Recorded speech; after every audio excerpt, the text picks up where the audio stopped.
코로나19 사태 이후 가계와 기업이 은행에서 새로 받은 대출이 75조 원이 넘는 것으로 나타났습니다. 문제는 경기가 살아나지 않으면 대출을 갚지 못할 우려가 있다는 점입니다. 보도에 오인석 기자입니다. 코로나19 감염증은 사회적 거리두기와 매출 급감 등 가계와 기업 활동에 전대미문의 타격을 주고 있습니다. 극심한 경기 침체로 가계와 기업은 은행 대출에 기댈 수밖에 없는 상황입니다.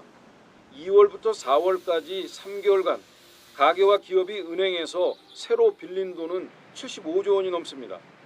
코로나19가 없었던 지난해 같은 기간과 비교해 대출 증가 규모가 3.4배에 달합니다. 4월 말 기준 기업 대출은 1월 말에 비해 51조 7천억이 늘었습니다.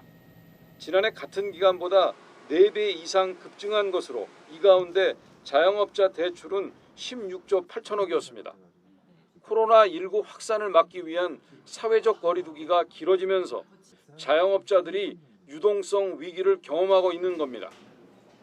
가계도 코로나19 사태 이후 23조 원이 넘는 은행 돈을 새로 받아갔는데 지난해 같은 기간에 비해 2배가 넘는 수준입니다.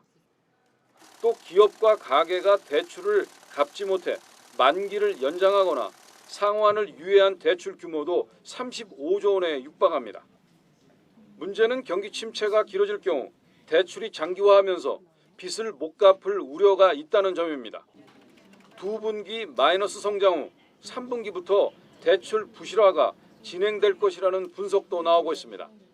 원래 이미 가계부채가 상당히 많은 상태인데 은행과 정부가 계속 유동성을 공급하고 대출을 하게 되는 경우에 이 대출은 결국 우리 기업이나 가게가 갚아야 될 돈이기 때문에 코로나가 지속되면서 부실화될 가능성이 있고 대출로 버티는 상황이 길어지면 기업과 가계의 연체나 금융권의 신용등급 하락 등의 문제가 불거질 수 있다는 우려의 목소리도 나오고 있습니다.